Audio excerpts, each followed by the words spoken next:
asal mula burung aruwe dan talokot pada suku Dayak. Pada zaman dahulu, di suatu wilayah hiduplah sepasang suami istri.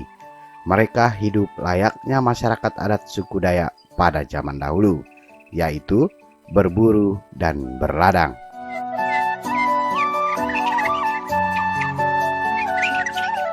Sepasang suami istri tersebut memiliki 2 anak laki-laki, dan tentu saja mereka sangat sayang kepada kedua anak mereka. Kedua anak laki-laki mereka seperti halnya anak-anak pada umumnya, yaitu sangat senang bermain. Akan tetapi, kedua anak tersebut terkadang terlalu berlebihan. Pasalnya, kalau sudah bermain, mereka pasti lupa segalanya dan selalu pulang pada saat hari sudah gelap. Hal tersebut dilakukan berulang-ulang setiap hari.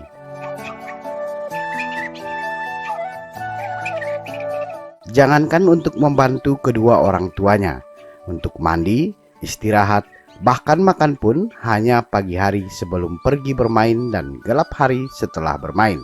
Semua waktu dalam satu hari dihabiskan dengan bermain.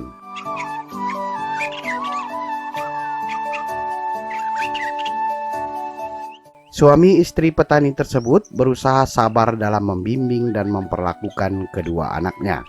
Lagi pula, menurutnya, biar bagaimana mereka adalah anak-anak mereka, sehingga setiap malam dan pagi hari sebelum berangkat ke ladang, kedua anak selalu dinasehati, apalagi yang paling tua yang lebih bertanggung jawab, terutama dalam memberikan contoh yang baik kepada adiknya.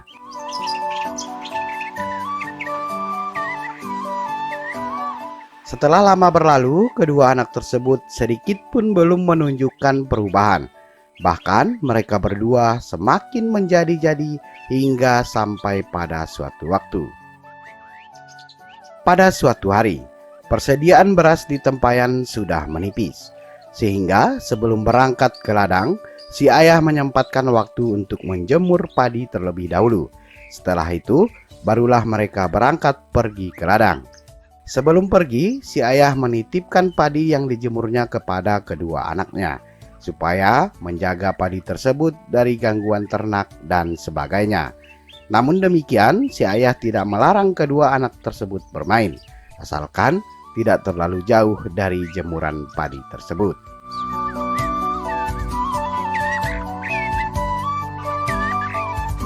Di ladang, si ayah bekerja seperti biasa.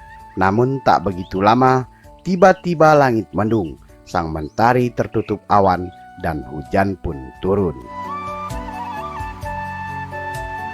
Hujan sangat deras, disertai angin kencang serta kilat dan petir yang menggelegar. Kedua suami istri pun bergegas berteduh di gubuk ladang mereka. Saat itu, tiba-tiba si ayah terpikir akan padi yang ia jemur sebelum berangkat ke ladang. Ia khawatir padi tersebut tidak diangkat oleh kedua anaknya. Begitu pula dengan istrinya, dalam pikiran yang sama. Mereka berdua merasa tidak tenang. Kalau saja padi tidak diangkat, maka besok mereka sudah tidak punya beras lagi untuk dimasak.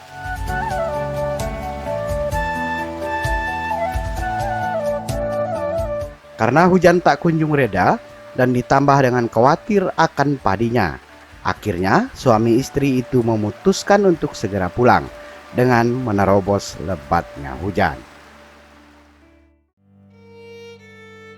Setelah sampai di rumah, kedua suami istri itu mendapati padi yang telah habis basah diguyur hujan. Apa yang mereka khawatirkan betul-betul terjadi. Jangankan untuk menjaga atau mengangkat padi, kedua anaknya tersebut tidak berada di rumah dan tentu saja masih asik bermain gasing. Kedua orang tua tersebut merasa terpukul karena selain bahan pokok, padi dianggap paling sakral dalam kepercayaan atau tradisi suku Dayak. Sehingga bila padi diperlakukan tidak layak, maka rejeki dianggap akan berkurang. Sambil mengamasi padi yang sudah basah, akhirnya kedua orang tua tersebut mulai mengomel serta menyumpah serapah pada kedua anaknya. Tanpa mereka sadari, dan pada suku Dayak, berkata tidak baik dianggap tabu pada saat mengerjakan padi.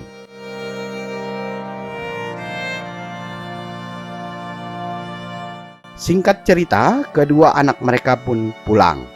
Namun, kali ini mereka sudah tahu akan kesalahan yang mereka lakukan, hingga mereka tak berani masuk ke dalam rumah. Si ayah dan ibu sudah tidak lagi menghiraukan kedua anaknya, karena kesalahan mereka dianggap sangat fatal. Malam itu, kedua orang tua tersebut hanya memasak untuk mereka berdua saja, sedangkan kedua anak mereka masih dibiarkan berada di luar dalam keadaan basah kuyup dan masih tak berani masuk ke dalam rumah.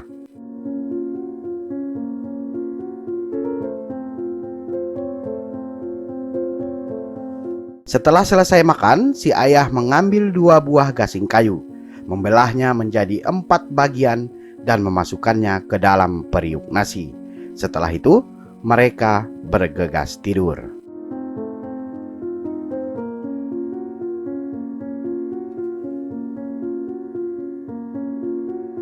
Setelah larut malam, kedua anak tersebut pun mulai menggigil dan kelaparan, terutama yang bungsu atau yang paling kecil.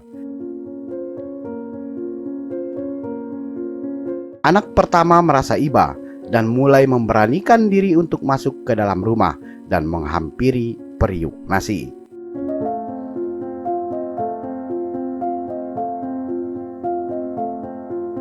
Namun setelah periuk dibuka, si anak pun kaget bercampur sedih.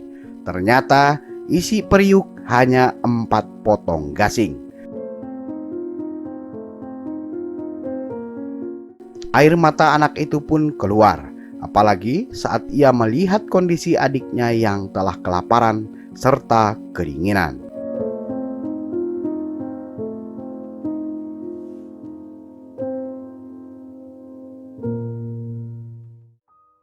Anak itu pun keluar dan segera menghampiri adiknya. Ia pun memberitahukan kepada adiknya bahwa malam itu tidak ada makanan untuk mereka berdua.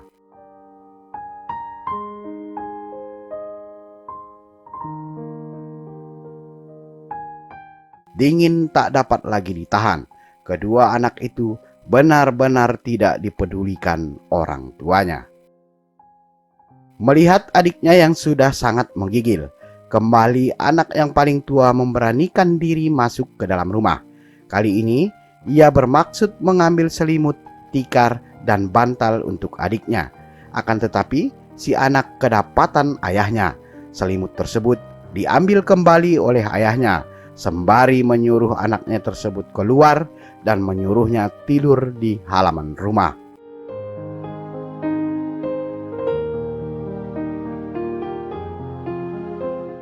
Kedua anak tidak dapat berbuat apa-apa. Mereka hanya bisa duduk berdempetan dengan pakaian yang sudah mulai mengering, namun dingin semakin menusuk. Malam begitu lama berlalu. Kemarahan kedua orang tuanya sudah di luar batas kewajaran. Namun apalah daya, kedua anak hanya bisa menunggu malam berlalu. Detik demi detik, gelap pun berjalan. Kedua anak malang tersebut mulai menyesali perbuatannya. Si adik mulai menghibur diri dengan berkata, "Kak, kalau saja kita bisa jadi burung, saya rasa hidup kita akan senang. Kita bisa terbang kemana-mana dengan bebas dan bisa mencari makanan yang banyak." Si kakak hanya mengangguk dan semakin sedih melihat kondisi adiknya. Setelah menjelang subuh, tanpa mereka sadari, tubuh mereka mulai mengecil dan di pori-pori kulit mereka mulai tumbuh bulu. Mengalami perubahan itu, kedua anak tersebut kaget bukan main, terkejut hingga terdengar sedikit gaduh. Mendengar gaduh, ayah dan ibu mereka terbangun dari tidur, antara sadar dan tidak bahwa anak mereka masih berada di luar. Setelah membuka pintu, si ayah dan ibu sangat kaget. Mereka melihat keadaan kedua anaknya yang hanya tinggal kepala saja yang masih berbentuk manusia. Selain itu, telah berubah menjadi burung.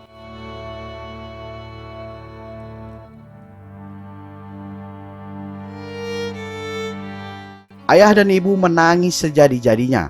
Penyesalan mendalam pun terlontar berkali-kali pada mulut mereka.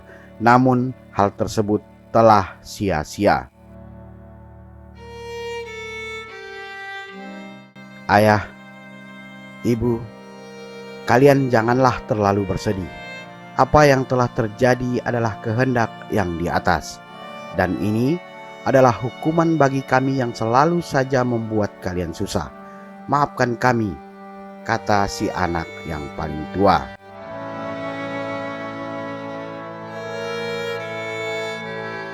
Setelah itu, ia berkata kepada adiknya, "Adikku, sebentar lagi kepala kita akan berubah, dan kita tidak akan bisa lagi berbicara seperti manusia.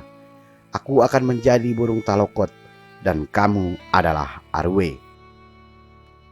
Karena aku yang tua, aku akan terus berada di atas hutan belukar, sedangkan kamu berada di bawah dan bersembunyi di semak-semak. Kalau kamu rindu kepadaku, panggil saja nama Talokot 3 kali. Begitu pula denganku, aku akan memanggil jika aku merindukanmu."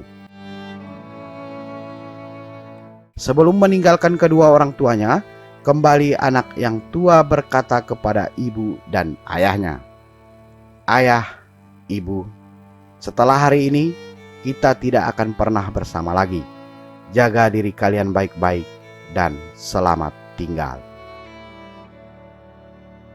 Bersama kata terakhir si anak, seluruh tubuh mereka telah utuh menjadi burung dan segera meninggalkan kedua orang tua mereka yang masih menangis.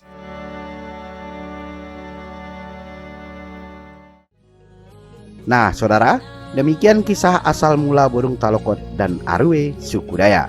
Semoga mendapat pesan bermanfaat dari cerita tersebut, dan bila berkenan, silahkan berikan di kolom komentar. Sebelum ditutup, bagi yang baru bergabung, sudi kiranya memberikan dukungan dengan menekan tombol subscribe. Sukai dan bagikan kiranya menarik. Mohon maaf bila ada salah kata, dan sampai jumpa di video selanjutnya. Salam budaya.